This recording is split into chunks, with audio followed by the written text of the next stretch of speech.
to have what I consider to be a real expert joining us, because these are complicated issues surrounding this whole situation in Ukraine. First of all, can we just get some background on you? I know that you were with the U.S. Marine Corps as an intelligence officer. You were a UN weapons inspector. Can you just give us a little bit more detail? Sure.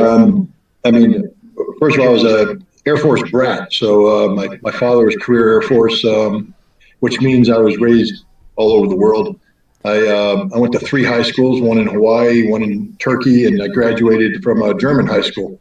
And the reason why I bring that up is to highlight the Cold War aspect of the times I grew up in. I graduated high school in 1979 in Germany, which was the front line of the Cold War. I mean, literally right across the border was the 1st Guards Tank Army, the same one that's in Ukraine today, along with the 20th Combined Arms Army, 2 elite strike formations that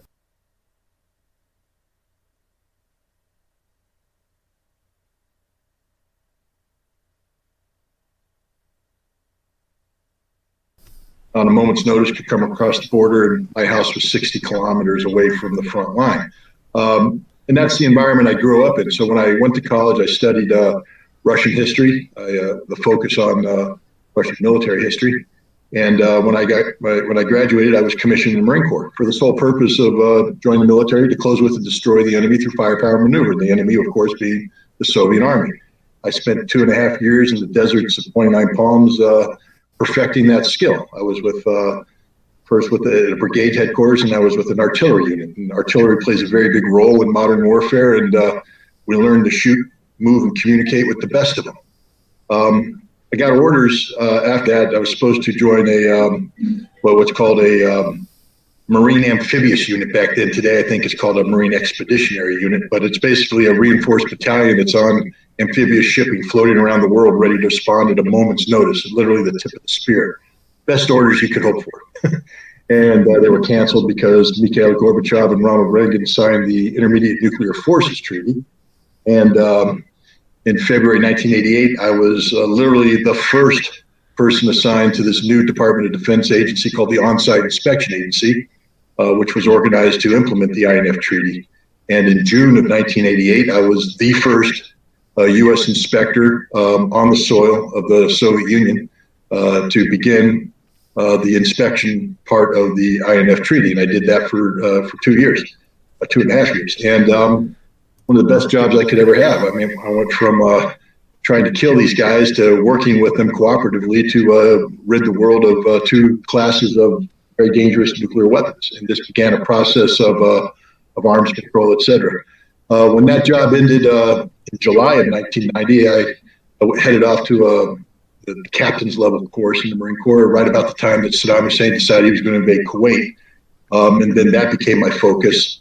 And in January of 1990, I was dispatched to Norman Schwarzkopf's headquarters in Riyadh to participate in Operation Desert Storm. Because of my so-called missile expertise, I was given the Scud portfolio, and I spent a lot of time involved in Scud hunting with the Air Force, with special operations units and such. And then the war ended, and I left the Marine Corps and immediately was asked by the United Nations to come and complete the job that the war didn't complete, to get rid of Iraq's weapons of mass destruction. I was brought in to create something the United Nations had never had before, which is an independent intelligence capability. So I built an intelligence unit from the ground up. And we became the premier intelligence entity in the world when it came to Iraq's weapon of mass destruction. We liaised with everybody, from the CIA to British military intelligence to the Mossad to Israeli intelligence, German intelligence, Russian intelligence. The bottom line is any nation, including the Iranians, who had intelligence on Iran's weapons of mass destruction, we dealt with. And I spent 7 years doing that job. I resigned because the U.S. was interfering with our work, trying to use the inspections for purposes that weren't consistent with the mandate of disarmament. They were trying to get rid of Saddam Hussein. And I think I gained a little bit of notoriety right before the invasion of Iraq by speaking out, challenging the Bush administration's assertions that it knew that Iraq had weapons of mass destruction programs. And I said, well, if you know that, please tell me, because for 7 years we were looking for them. and they weren't, I mean, we got rid of them, we disarmed them, and what we thought was missing wasn't there. So, and it turns out I was right. But unfortunately, being right after the fact doesn't help the issue. Since then, I've been focused on energy security, issues pertaining to disarmament, and I've continued my lifelong study of the Russian military, and so I'm pretty up to speed on all things Russian military, which is why I feel comfortable talking about Ukraine. I don't normally go on programs like this and talk about things that I don't have a comfort level.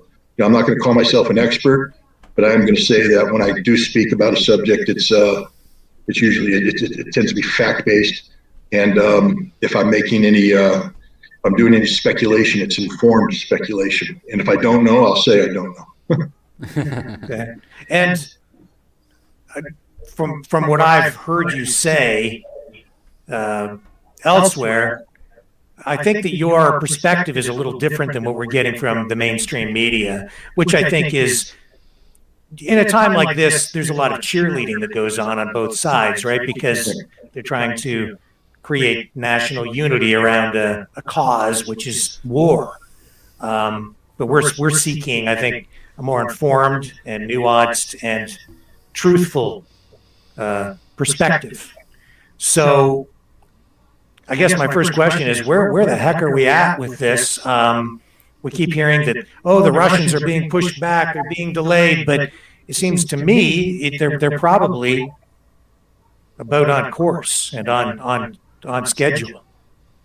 On June 6, 1944, the United States and Great Britain and the Canadians and the French and the Dutch and whoever else was part of Operation Overlord crossed the English Channel and launched one of the largest amphibious operations in history to begin the liberation of France. And from that moment on, we won virtually every battle. We dominated the scene operationally. But if we had isolated the battlefield, for instance, outside of Cannes sometime in July, we would have seen the Germans launch a vicious counterattack that destroyed dozens of Canadian and British tanks.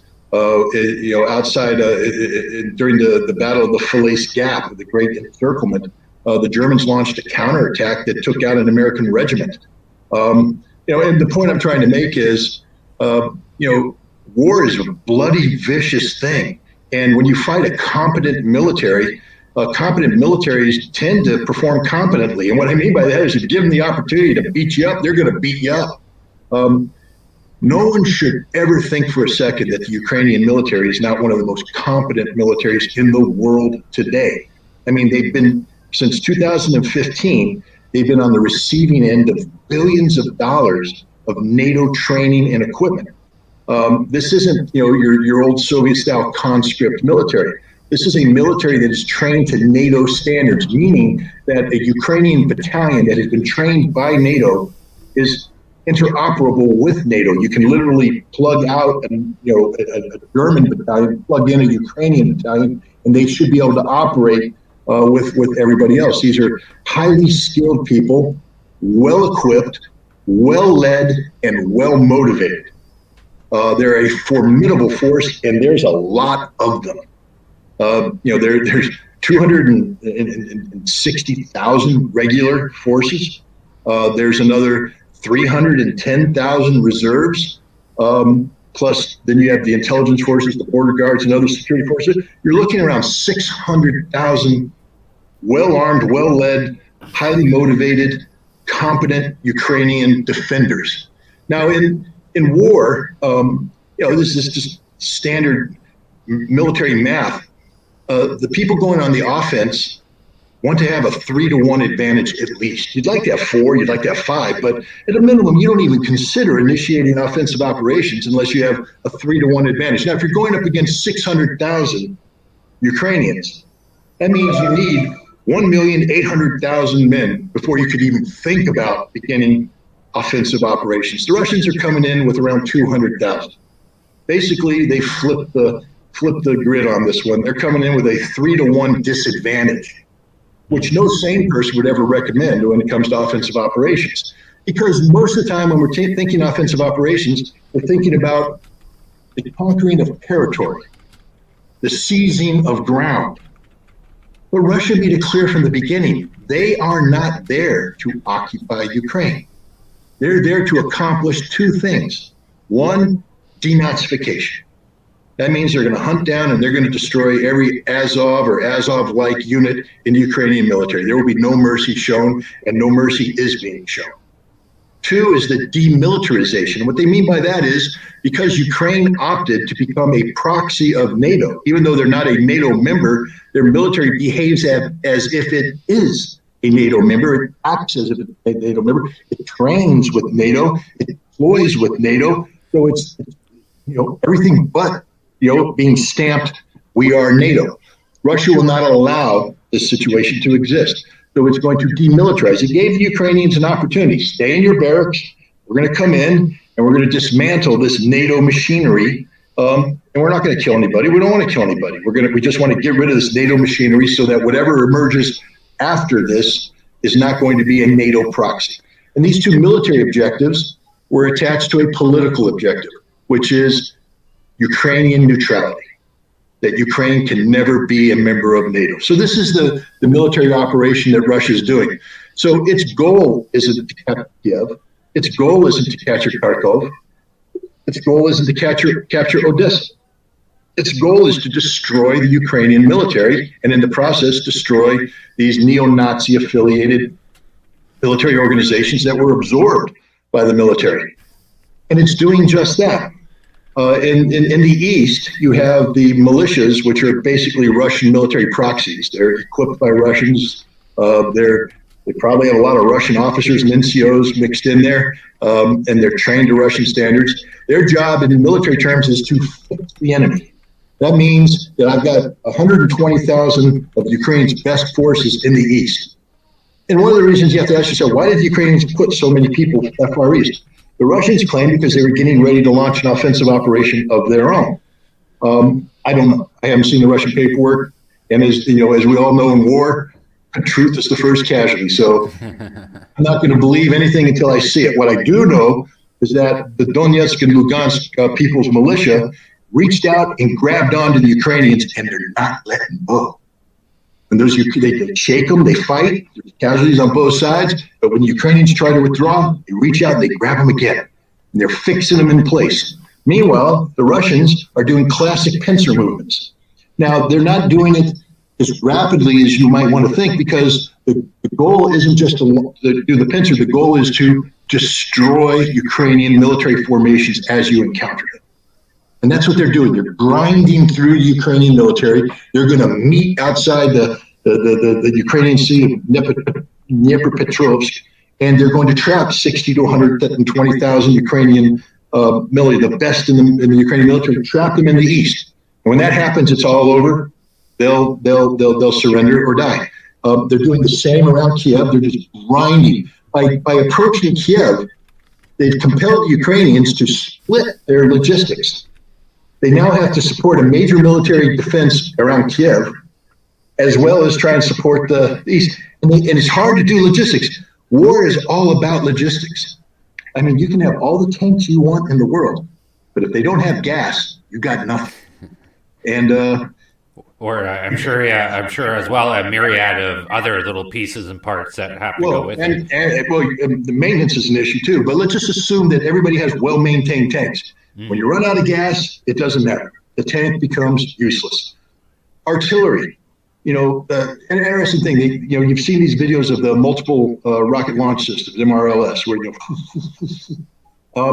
okay, that's cool. Looks pretty, very destructive on the other end. But once you fire that off, you got a useless piece of junk. You got a vehicle with a bunch of tubes in it until you put more rockets in it. Those rockets have to come in a truck. That truck has to drive forward, and you need a bunch of those trucks if you're going to launch a big thing. Someone told me that in order for a 1 MLRS battalion to be resupplied, it takes 90 trucks. Okay, now that applies to the Russians, and that applies to the Ukrainians. The Russians have been blowing up all the fuel depots they can find. The Russians have been blowing up all the ammunition depots. You got artillery, wonderful. You're highly trained in its use, great. You run out of ammunition, you got nothing. You got the best trained men in the world. They run out of food, they run out of water. They're just hungry and thirsty and waiting to give up. And this is what's happening to the Ukrainians. The Russians are grinding them, and the Ukrainians are grinding back. I mean, you know, they're winning tactical victories, but operationally, the Russians are just pushing them and pushing them and pushing them. They're controlling the operational tempo, and they're succeeding in grinding Ukrainian ability to wage cohesive warfare down to nothing. But now, I really want to know, when was the last time a major Ukrainian unit had a resupply? And the answer probably is not recently, because if you move, you're getting killed. The Russians are blowing you up. So they're, you know, at some point in time, the Ukrainian military is going to cease being a cohesive, coherent fighting force. No matter how brave they are, no matter how well equipped they are, whatever, the Russians are grinding them down, and they're doing it with flipped math. 200,000 guys are grinding down 600,000 guys. It's one of the most amazing things. When this story is finally told, people are going to be studying forever. All these people right now are saying, oh, the Russians are doing so poorly. The Russians this. Maybe they are. Maybe I'm getting this all wrong. But, you know, I've studied military history. I think I know how to read a map. I think I know how to look at, you know, balance of forces. I think I know how to study logistics and stuff. I think I'm reading this right. And I'm pretty sure the Ukrainians know I'm reading this right, and I'm pretty sure the Russians know I'm reading this right. This war is closer to being over than many people think. So what about all this talk of sending in aid and lethal weaponry and these so-called kamikaze drones? Well, let's be clear. The Javelin missile has turned out to be one of the greatest assets the Ukrainians have, in addition to the bravery of their troops. I will never denigrate the courage, the tenacity, and the skill of a Ukrainian soldier. I mean, from a military perspective, they deserve everybody's admiration. These guys are putting up a heck of a fight, and we've given them some great tools. These Javelins are killers. And the Russians, I don't think, when this first started, I don't think the Russians appreciated just how dangerous these Javelins were. I think the Russians are learning, they're adapting their tactics, and they're making it more difficult for the Ukrainians to employ. The same thing with the Stinger. Now they're going to have a new weapon. There's these, I forget the name of the drone, but there's a Stingers or something like that. It's fired like a mortar. A Stingray. Switchblade drones. Switchblade, that's it, yeah. It looks like a mortar, and it fires it up, and then it goes out, and it's autonomous. You fire it, and it's done. It goes over, and it's looking, and it finds something. If it matches the database that it has, it goes down and it hits it. The thing about every system like that, they're going to fire a bunch. They might get 20, 30, 40 Russian vehicles, because they're going to kill a lot of Russians using this stuff. And that's one thing we'll get back to in a minute. But every system has its vulnerability, and the Russians are going to figure it out. And they're going to do something. They're going to jam it. They're going to figure out how to detect it, how to shoot it down, how to defend against it, depending on its warhead. Maybe the application of some chicken wire overhead might stop it. I don't know. But, the Russians will adapt. The thing is, this will not change the course of the battle. This will allow the Ukrainians to win tactical victories, but it won't change the operational and strategic reality of a Ukrainian defeat. What it is doing is killing Russians. And let's put on our American hats for a minute. Remember how glad everybody was that Qasem Soleimani was killed? I mean, because that SOB was responsible for killing 600 Americans in Iraq. That son of a gun was giving them IEDs and they were killing Americans, and we hate them. Well, guess what we're doing to Russians right now? We're killing Russians. And if you think the Russians aren't getting really, really mad at us right now, think again. they are furious. They are so angry, it's not even funny. And someday there will be hell to pay. There will be a price, because if I've learned anything about the Russians, they're great people, but they don't forgive very easily. I can imagine not. I want to scale back a little bit here to just before all of this started. You made an excellent point, and it reminded me of, well, I know somebody who likes to drink mainstream media Kool-Aid, so to speak, and they're all in on Ukraine and Ghost of Kiev and every propaganda bit that has come out about it. But he's saying, oh, NATO doesn't want Russia, or NATO doesn't want Ukraine in there at all, and that they've declined it. But you make the point that they were more like a proxy state of NATO. What would you say to somebody who's like, oh, well, that would never happen, they would never be in NATO, but why is NATO taking such a fancy to Ukraine, I guess would be a better way of putting it? One of the great benefits of being in NATO, in fact, is the only benefit of being, formally, is Article 5. Attack against one is attack against all. It's never really been tested, by the way. And if you read the article, there's no guarantee. First of all, it says an attack against one should be an attack against all, but every nation gets to consider on an individual basis what it's going to do in response, and the response doesn't necessarily have to be military in nature. We fooled ourselves into believing that Article 5 means everybody gets involved, because during the Cold War, we front-loaded Article 5. That NATO army that I was talking about, 250,000 Americans, 100,000 Brits, a whole bunch of Germans, all working together. It was front-loaded. Everybody deployed everybody up front, ready to meet the Russians if they came across. There wasn't going to be any mobilization, any meeting of the minds. They were on automatic war footing. That doesn't exist today. Today, all that military capacity has been dismantled and withdrawn. And in order to reconstitute it, nations are going to have to come together, order mobilization, and it's going to have serious economic costs. And it's just not automatic. The notion that NATO will automatically respond is absurd. Especially depending on what's going on. I would imagine that if Russia, out of the blue, attacked Poland, that NATO might be motivated enough to come together and defend Poland. But if Poland was involved in regime change operations in Belarus and got engaged in Belarus, let's say under an Article 4 engagement, and Article 4 is the really dangerous aspect of NATO, because Article 4 is the consultation aspect, where Article 4 has been used, unlike Article 5, which was done one time right after 9/11 to put some AWACS aircraft over American airspace, totally symbolic, put some ships out in the Mediterranean, totally symbolic. It's never been used in a true combat environment. Article 4, on the other hand, was invoked to help dismantle the former Yugoslavia. Article 4 was invoked to bomb the capital of Serbia for 78 days. Article 4 was used to dispatch NATO troops to Afghanistan. Article 4 was used to remove Muammar Gaddafi from power in Libya. Article 4 has some teeth. It's operational. It's been used in offensive operations, and it's been used for regime change in Serbia for Slobodan Milosevic, in Afghanistan for the Taliban, and in Libya for Muammar Gaddafi.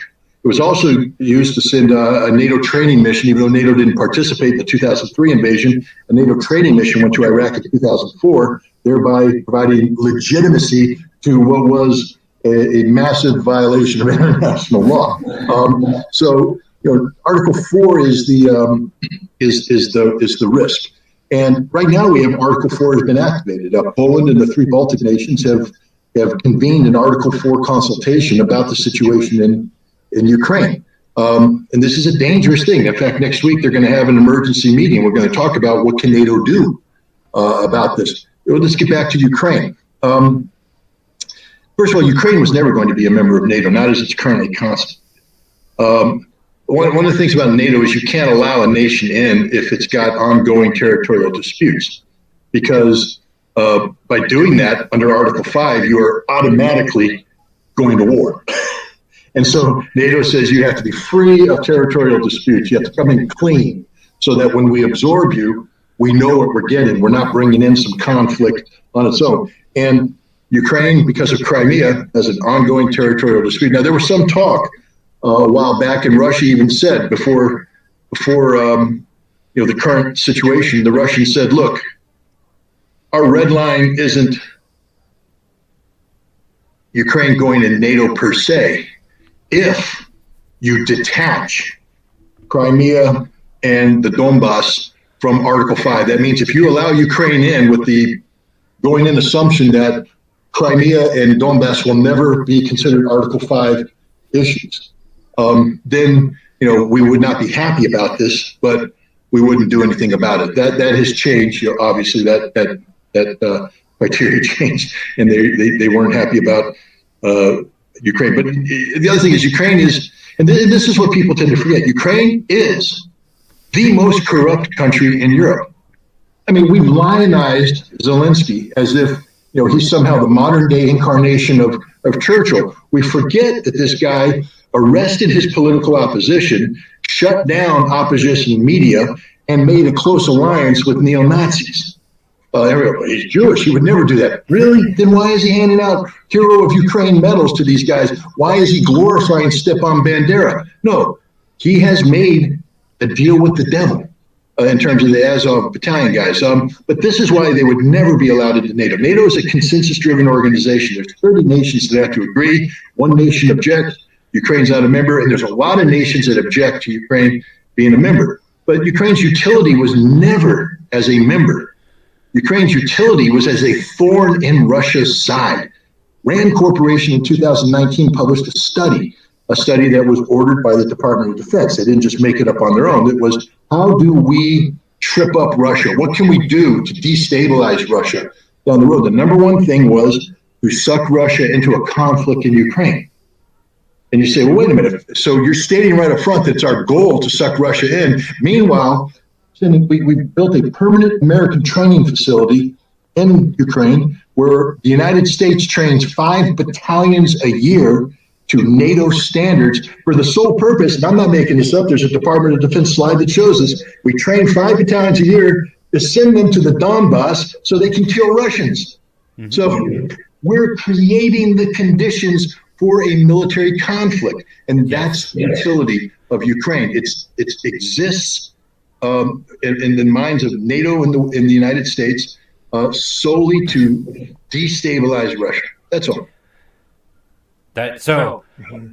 Would it be accurate to say that this is a buffer state war? So they're fighting over this buffer zone, basically. Is that? It's bigger than that because Russia has made it clear that they're all in on the concept of redefining European security framework. The old NATO gets to expand any way it wants to and deploy its forces inside the NATO NATO territory, and the way those days are done. Russia said no, that's over. We're not going to be satisfied until you withdraw non-national forces, meaning that if you're a Polish army guy, you stay in Poland. But if you're not Polish, you don't get to go to Poland. You have to go back to 1997 lines, meaning any expansion that took place prior to 1997 is okay. That means unification of Germany. But you can't go into the Baltics. You can't go into Romania, Bulgaria. You can't go into Hungary. You can't go into Poland. Those are basically NATO-free zones, meaning no non-national forces to be deployed in. You have to dismantle the 2 anti-ballistic missile systems that are in Poland and Romania. And if you do this, then Russia will say, okay, we can live with that.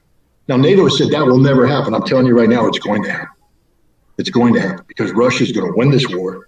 And then Russia has done something in Belarus that a lot of people aren't picking up on. The permanent redeployment of major Russian military formations, offensive military formations, combined with the deployment of Russian nuclear forces, they haven't done it yet, but they're going to, has changed everything in terms of the dynamic of NATO. And now NATO's question is going to be, how do we reverse that? And the only way you're going to reverse that is to pull your troops back in 1997. Now, there will be a Cold War for a while, but it's going to be too expensive. I mean, Europe can't afford to spend the hundreds of billions of dollars necessary to get their military up to the point where they can actually have a Cold War-like military formation facing off against Russia over the Belarus border. So No, this is Ukraine's just the first initial movement of the chess pieces on a big chessboard, playing a game that Putin understands, but I don't think the West does yet.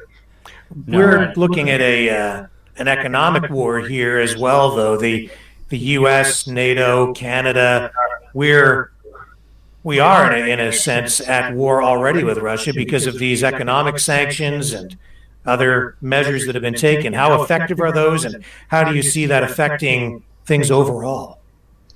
Well, first of all, we'll just look at history. The history of sanctions has not been a good history. They don't work. We put, what was the term that we used on Iran? I don't know, I forget the ultimate sanctions or something like that. But basically, we hit Iran with everything we got, and they shrugged it off and said we don't care. And they do care. Look, let's not pretend that sanctions don't hurt. They do. They do. They don't change policy. And all they do is actually make what could have been an inherently unpopular government very popular with their people, because the people rally around the government and oppose those who are bringing the harm to them. They don't blame the government for the harm. They blame the ones sanctioning them. Sanctions they failed. I saw this firsthand in Iraq. Saddam in 1991 was a man who was about 3 months away from getting a 75-cent solution applied to him. That's the cost of a 9mm bullet that was going to be put in the back of his head by one of his generals, because he lost a war, his economy was garbage, everything. But we sanctioned him. And Saddam was able to do one of the greatest transformations. He went from being a defeated leader to the great hero of the Iraqi people. The Iraqi people rallied around him, and he grew in power domestically. Sanctions don't work. Putin went into this war already pretty popular, 68%, 71%. His popularity rating is going to shoot up into the 80s if it's not already there. The other thing is the program of sanctions that we've applied only generate the outcome we want if Russia wants to be part of the West. Now, the interesting about Putin is that he always wanted to be part of the West. He early on in his tenure as president, he said, he said it the other day in a speech. He said, I went to Bill Clinton and said, look, if you guys want to expand NATO, why don't you just bring us in, and then it'll be one big happy family, and we'll just. That, of course, wasn't the American objective, because our goal isn't to empower Russia. Our goal is to weaken Russia, and you weaken Russia by expanding up and exploiting their economy. The West is responsible for the rise of the oligarch class in Russia. We did that in the 1990s by bringing in carpetbaggers who facilitated the theft of state-owned property in the hands of a handful of people. We're responsible for the suffering. Any Russian that lived through the 1990s will tell you it was the worst decade imaginable. Humiliation galore. They suffered tremendously because of the policies imposed by the United States through Boris Yeltsin, their compliant little stooge. Boris Yeltsin, we support democracy so much that we had to buy an election in 1996 to keep him in power. The National Security Archives released recently transcripts of the conversations between Yeltsin and Clinton. And it's some of the most humiliating thing in the world to read. You see Yeltsin literally debasing himself, begging for Clinton to throw him a bone. Please don't go into Serbia. It's going to cause problems. Please don't expand NATO. Please don't do this. And Clinton ignored him. The last 2 years, there's a name on the list of Russians who are listening in, Vladimir Putin. Putin listened in now. His president humiliated himself before an American president as the Americans turned their back on Russia, dragged their face to the mud, ground their face into the dirt. And Putin came in and said, never again.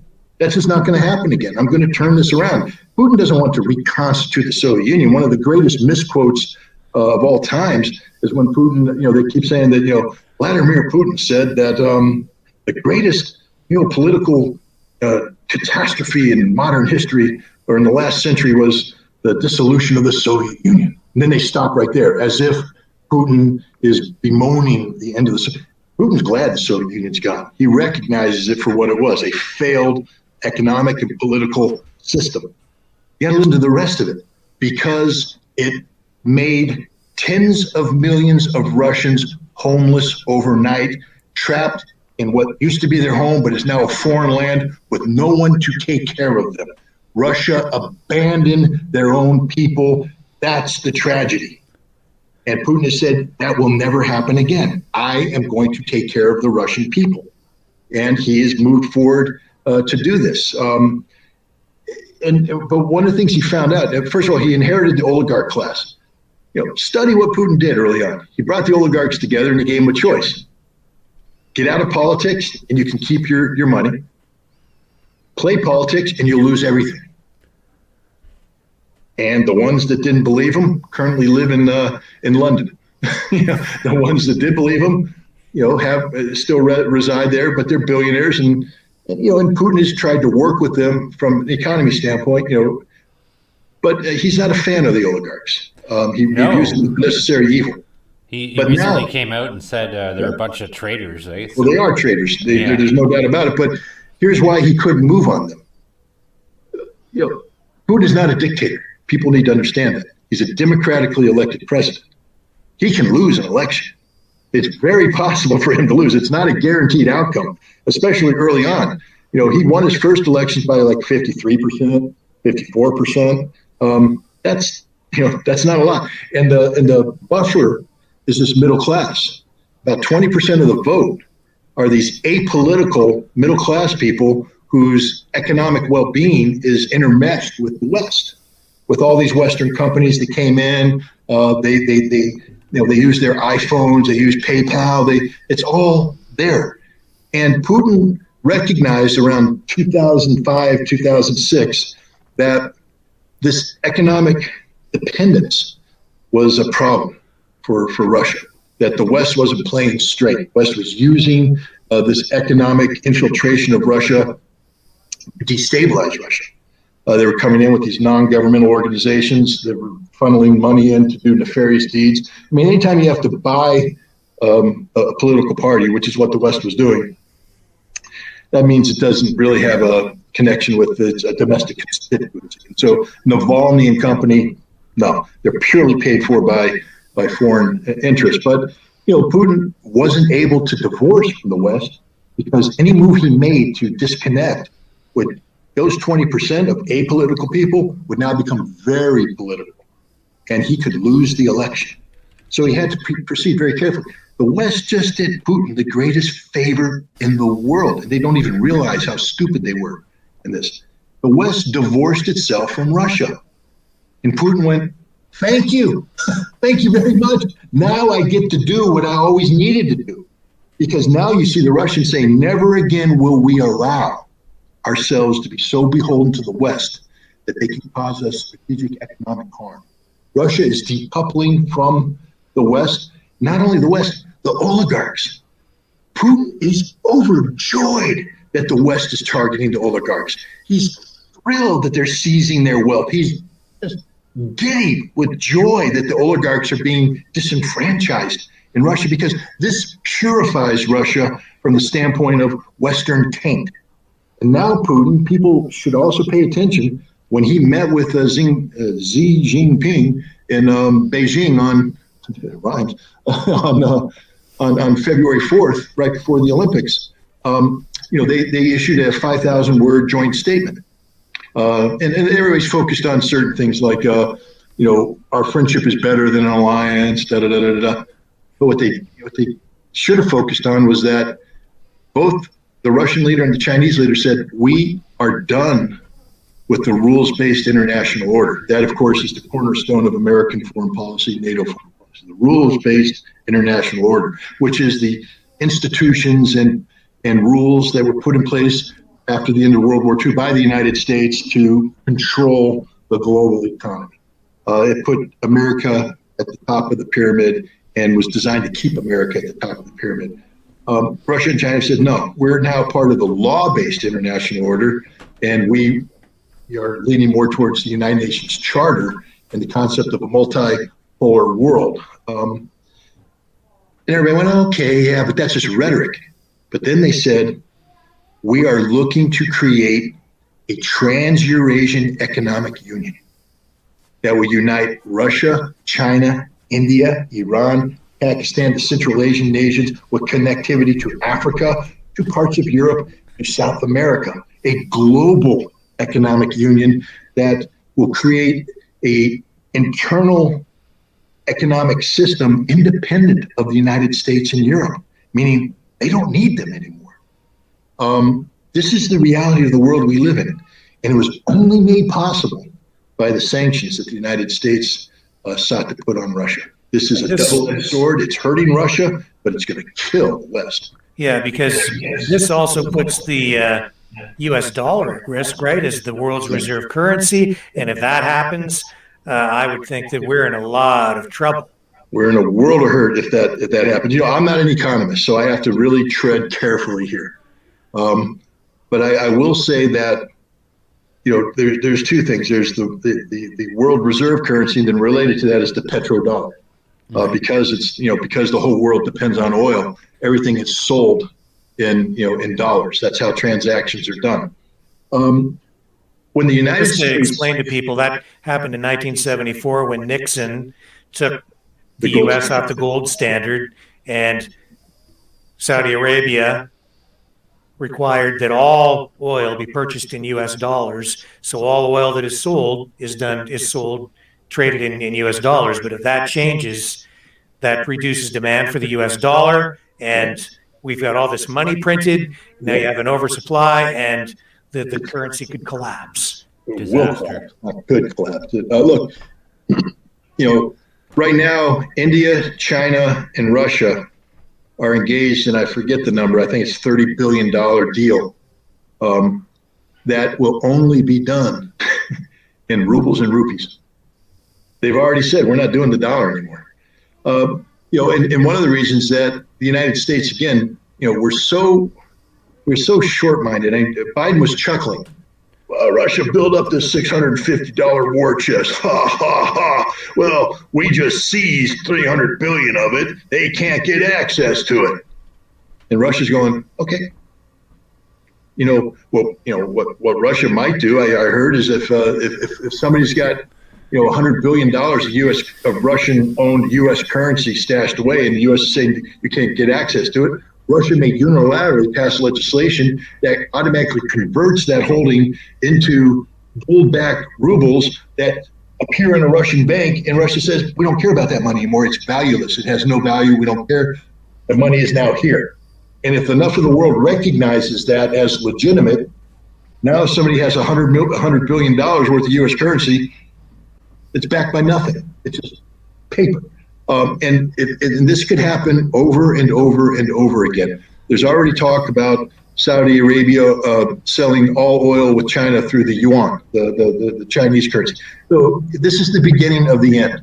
And look, as an American, I'm not happy about this.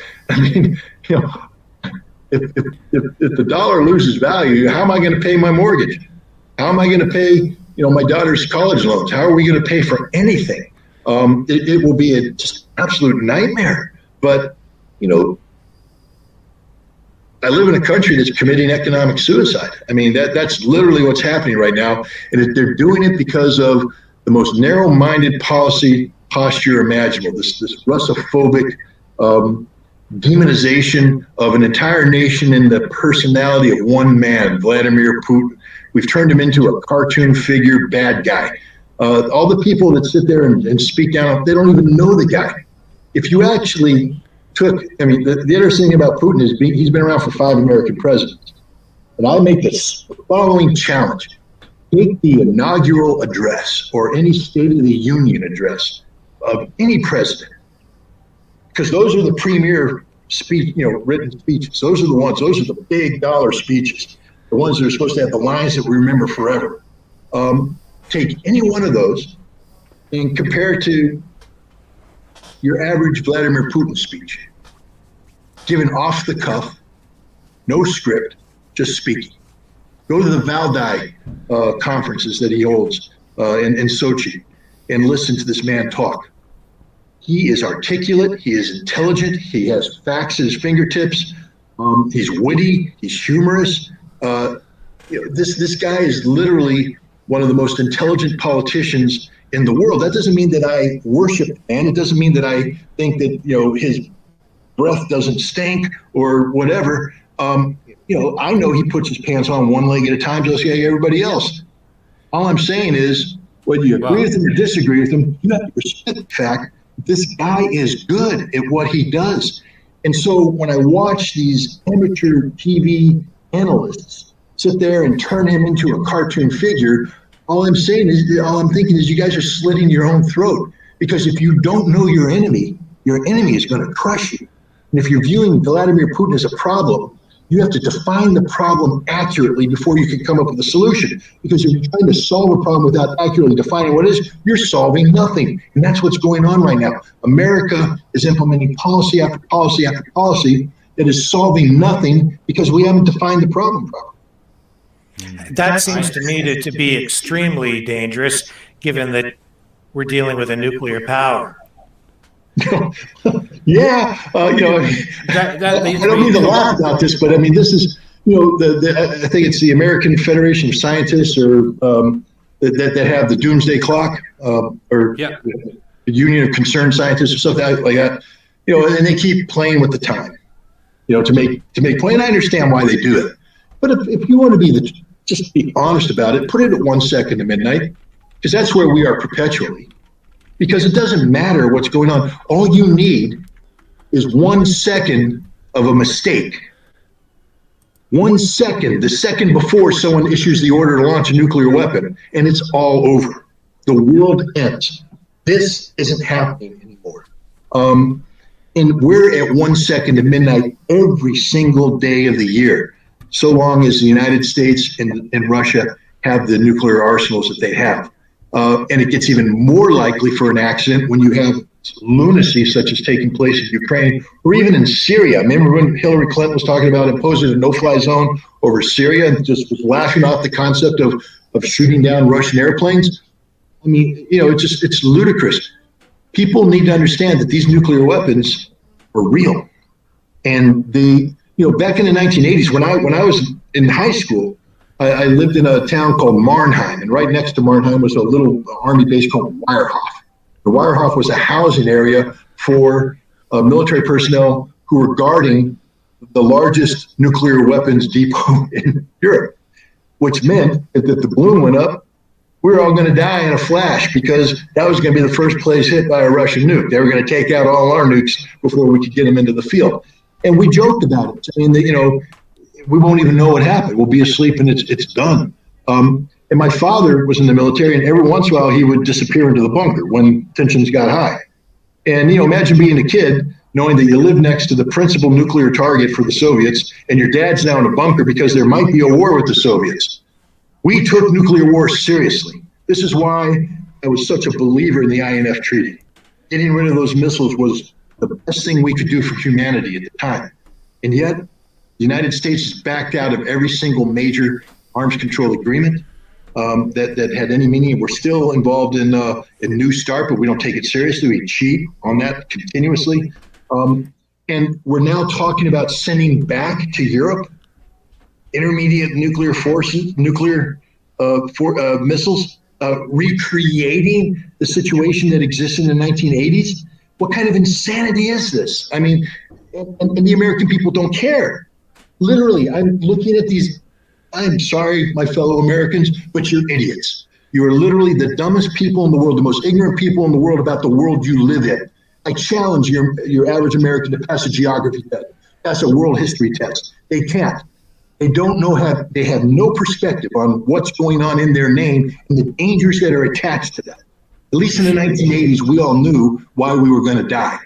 Your average American has no clue why they're about to die. You should see some of the politicians we have in Canada, maybe.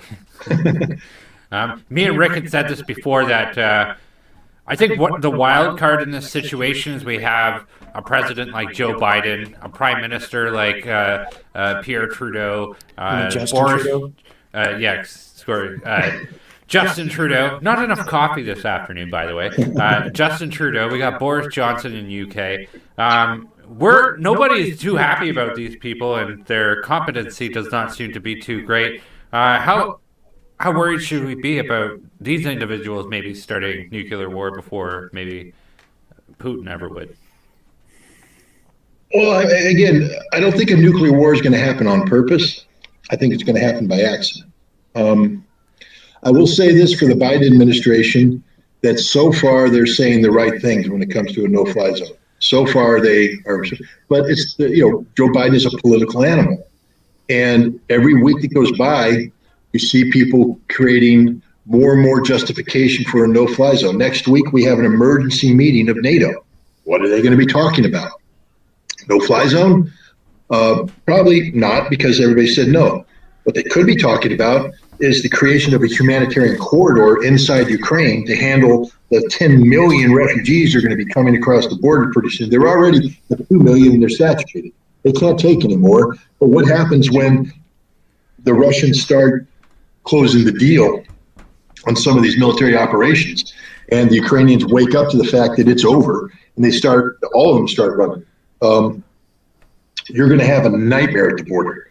And NATO is going to say, well, we have to go in and we have to secure that. We have to provide the humanitarian assistance there so they don't come here. How do you do that power projection without the Russians thinking that you're interfering with their operation?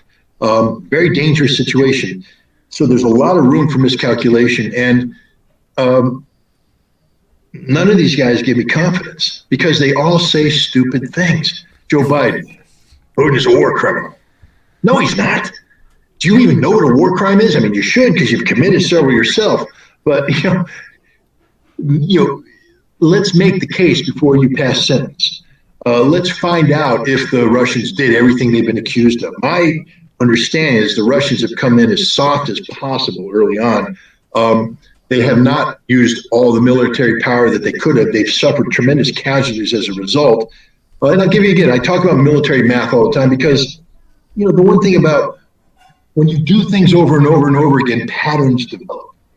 And in modern times, we've noticed that in major wars that are fought in areas where civilian populations live, that the ratio of death is usually 1-to-1.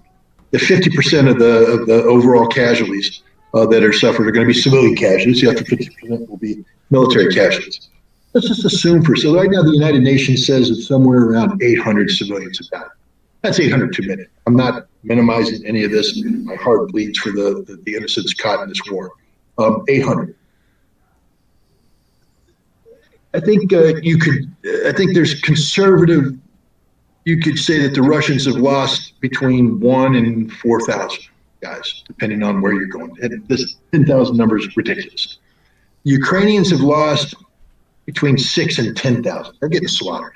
Let's go with the conservative thing. Let's say 1,000 dead Russians, 6,000 dead Ukrainians. That's 7,000 dead soldiers, 800 dead civilians. That's not even close to a 1-to-1 correlation. You could even come up and say, well, they've killed 2,000 civilians. Okay, that's a 3.2 to 1. The point I'm trying to get at is that if the Russians were just playing normal rules of the game, I'm not saying war crimes, I'm just saying the normal rules of the game, there should be 8,000 dead civilians. There's not. Why? Because the Russians are going out of their way. Where civilians are dying because Ukrainians have dug into urban areas. And therefore, the Russians have no choice but to launch artillery strikes and everything to prepare the battle for the fight. And civilians are dying there. The notion that the Russians are going out of their way to kill civilians is ludicrous. It's insane. It's just the opposite.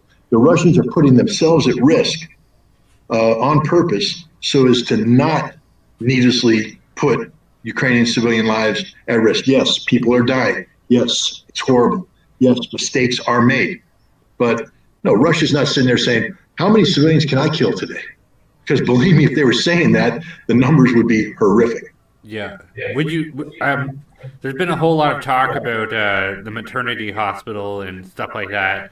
But there's conflicting information on the internet. How likely do you think it is that these locations were storing, whether it be military personnel or supplies, that sort of thing? How likely do you think that these places were actually military targets as opposed to like a hospital or something?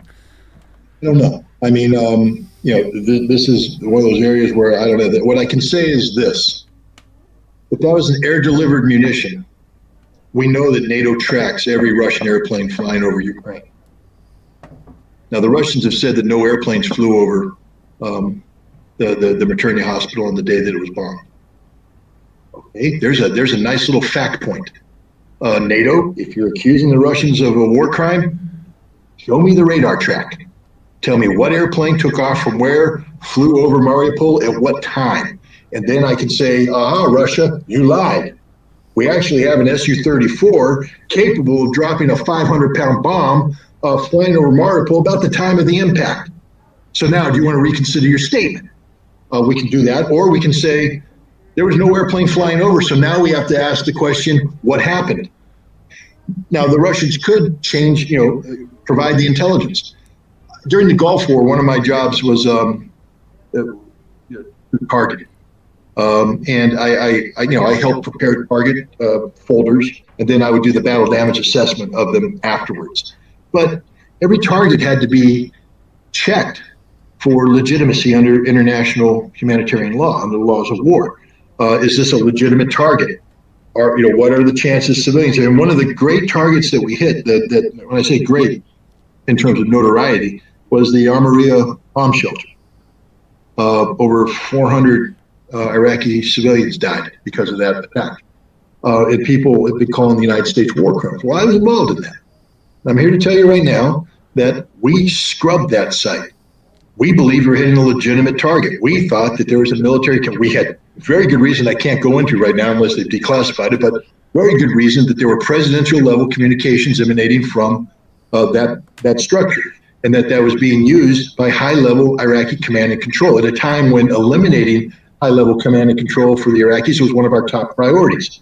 We had no reason to believe that place was filled with civilians. If they were, let's say Saddam Hussein himself was down there, but someone said there's 400 civilians, we would not have bombed it because we can't justify the military gain with the loss. The Russians operate using the same methodology. I know these Russian officers. They're some of the most highly trained, highly moral people you'll ever meet. These are not amateurs. These are not, Conan the Barbarian. These are professionals who understand the laws of war, and they prepare the same target packages. So if they drop the bomb, ask yourself, why did the bomb land in the middle of the square? Because maybe what they were trying to get are the armored vehicles that the Ukrainians tended to park in the periphery. The Russians said days before this that the hospital had been empty, and that the Azov people were using it as a military site. I'd like to see the Russian intelligence on this. I'd like them to provide the target folder. I'd like them to provide the intelligence, the photographs, whatever they use to sustain this. Until they do so, all we can say about this is we don't know. We don't know. We don't know what happened. The same thing with this theater. I mean, you got the very dramatic, children, get the. Okay, great. And the Russians said, we know it's there. We know it says children. The Russians on this one are even, there's no ambiguity here. We knew this target was there. We actually put a big do not bomb sign on it. So anybody that was coming over there would not even drop anywhere near there. We also are telling you that the Azov people put explosives in the roof, and they're going to wait for an airplane to come over and then to blow it up. No airplane flew over Mariupol the day that went off. That's the Russians saying. Again, if NATO has the track, show me. Say, no. There was an Su-24 that took off from Rostov and flew over, and it was over there right about the time it went boom. Okay, now we turn to the Russians, saying you have a lot to answer for. But on this one, I actually tend to believe, because the Russians aren't stupid. Why commit to a fact set that can be readily discounted? Why say no planes flew over if NATO can provide radar tracks to show a plane flew over? And I feel that way very strongly about the theater, less so about the maternity ward, because Lavrov has changed his story a couple of times. The first time he said, no, under no circumstances did we drop a bomb. Later on he said, if it was attacked, it was because there was military forces in the area. Well, it's one or the other, buddy. You either didn't drop a bomb or you did. Make up your mind, stick to the story, and then we can evaluate it. But on the theater, I'm taking the Russian side right now because that's what the fact set suggests. And I guess we're looking at a situation where the Ukrainians, maybe the Azov battalion, they're doing some of these things, blowing some of their own stuff up for propaganda purposes. Yeah. Well, absolutely. Look, they've lost the Battle of Mariupol. I mean, that city's gone. All they can do right now is turn.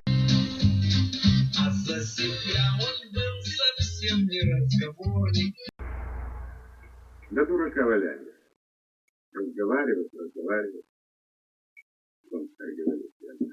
Почему же тогда в утилитарном государстве, Украина утилитарное государство, правильно? Великобритания утилитарное государство, Германия утилитарное государство. У них есть один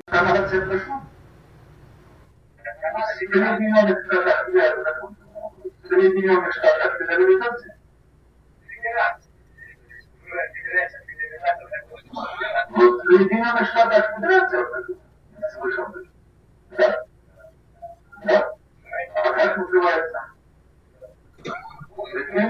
Соединенные Штаты Америки. Это федерация? Вот смысл сайта. Ну, королек всегда сразу. И снится нам не образ космодрома, это ледяная синева. А снится нам трава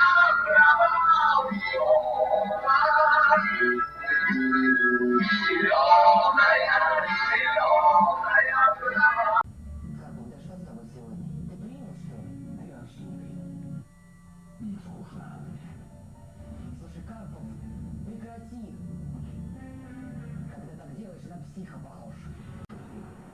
Их, в общем-то, всех и назвали русские, потому что это глагол. Русский это какой, чей отвечает. Это русский был. Мы сделали украинскому говорю. Пытаясь, да. Украина, которая создана. Не надо испытывать наше терпение. На любой выпад у нас есть достойный ответ, вплоть до самых крайних мер. И я хочу напомнить горячим головам под оранжевыми знаменами. От Харькова до Киева 480 километров, а до границы с Россией 40. Вставай, страна огромная, вставай на смертный бой, нашистской силой темною, с оранжевой чумой.